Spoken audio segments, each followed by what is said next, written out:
A ressurreição de Cristo é central para a nossa fé, porque ela é garantia da nossa ressurreição e da vida eterna. Sem ela, diz Paulo, os que adormeceram em Cristo estão perdidos. Nessa semana, nós nos concentraremos na morte de Jesus, na sua ressurreição e no seu significado para nós quanto à vida eterna. A primeira questão a ser respondida é: quando foi estabelecido o plano para Cristo vir a esta terra nos salvar? A resposta bíblica é simples. O plano da redenção não foi um pensamento posterior à queda de Adão, posterior à existência do pecado. Em Tito capítulo 1, verso 2, nós lemos que esse plano Deus prometeu antes dos tempos eternos e em tempos devidos manifestou.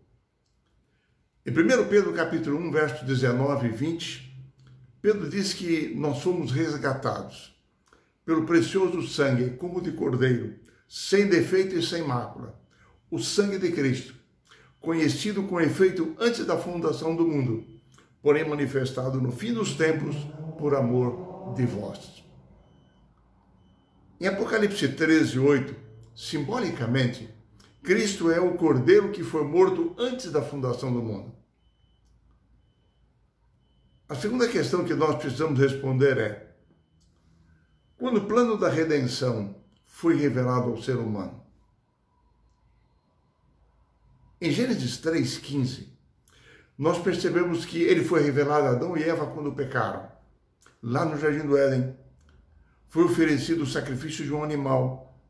E Deus formou vestes com as quais cobriu Adão e Eva com a pele do animal, simbolizando que a morte do descendente da mulher o justificaria, cobriria os seus pecados no futuro.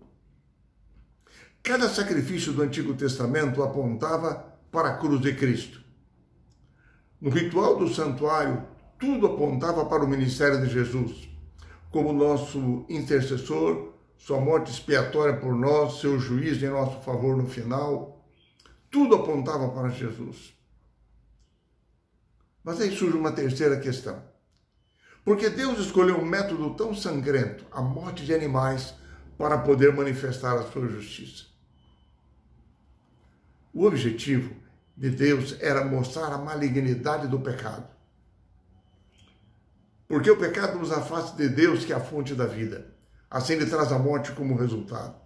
Ou seja, a morte, a humanidade teria que morrer como consequência do pecado. E aliás, no dizer de Paulo, sem morte não há remissão de pecados. Assim Deus estabeleceu aquele sistema de sacrifícios, que simbolizava a morte substitutiva de Cristo em nosso favor na cruz do Calvário. Essa morte foi simbolizada através dos séculos pelo sacrifício de animais. E é a verdade central do plano da salvação. A morte de Cristo em nosso favor é o centro do Evangelho, é o centro da nossa mensagem. O cristianismo todo está centrado na cruz de Cristo Jesus.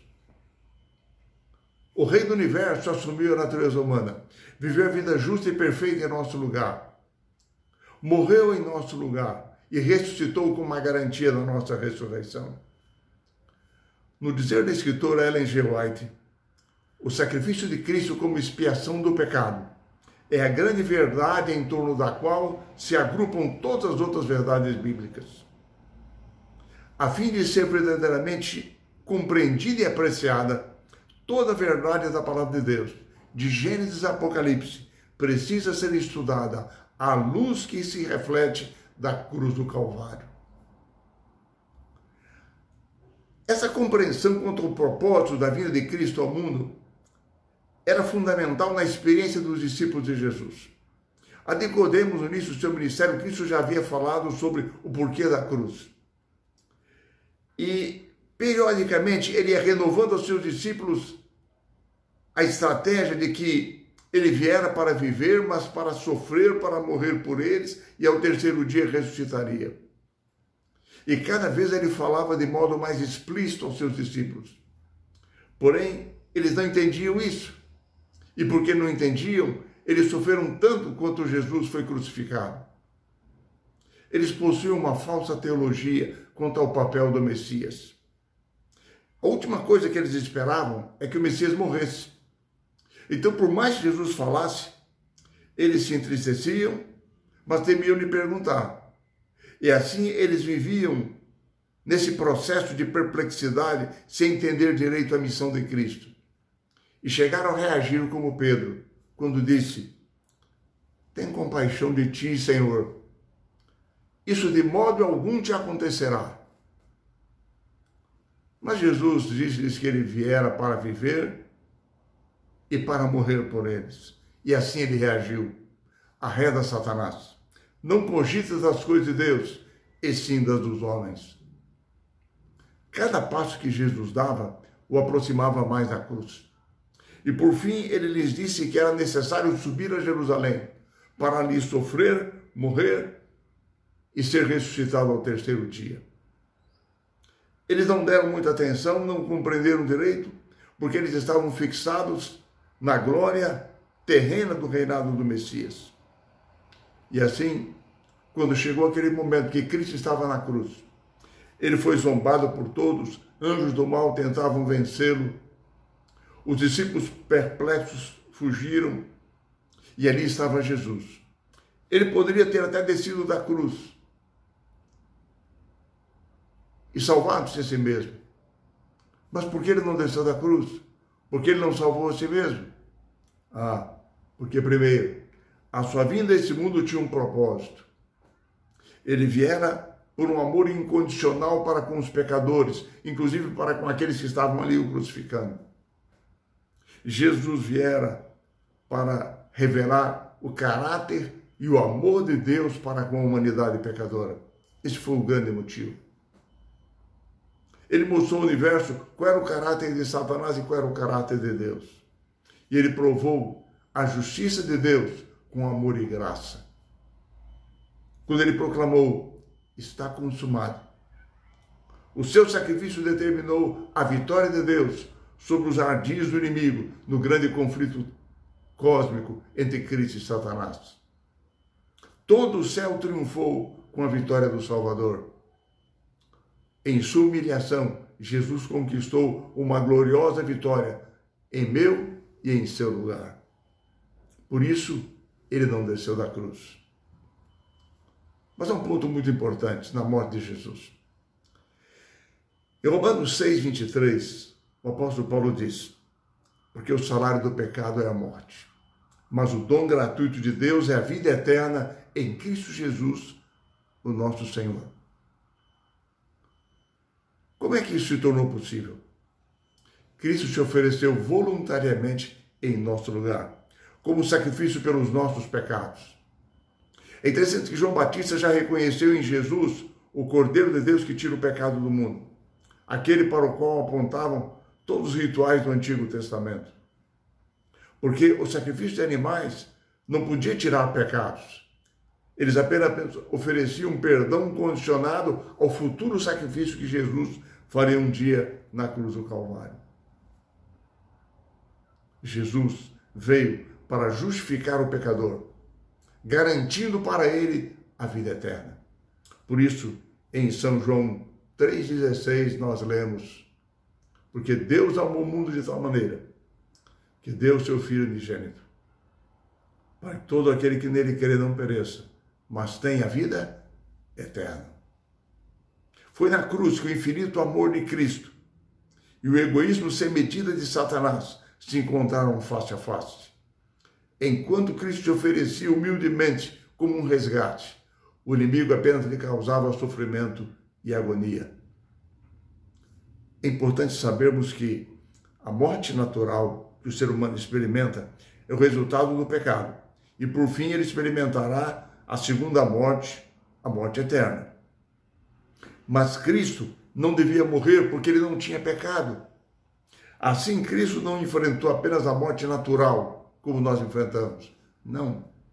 Ele enfrentou a morte eterna, porque todos os pecados da humanidade recaíram sobre ele. E ele morreu em nosso lugar, a segunda morte que todo ser humano teria que passar.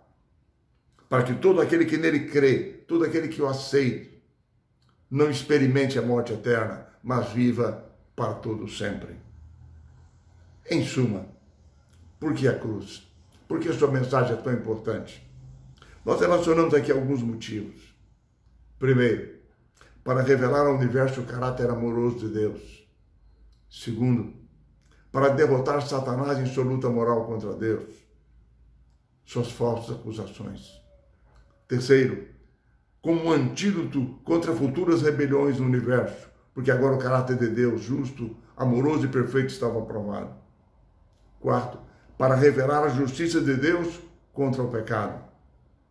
Quinto lugar, para revelar o amor de Deus para com os pecadores, morrendo em seu lugar.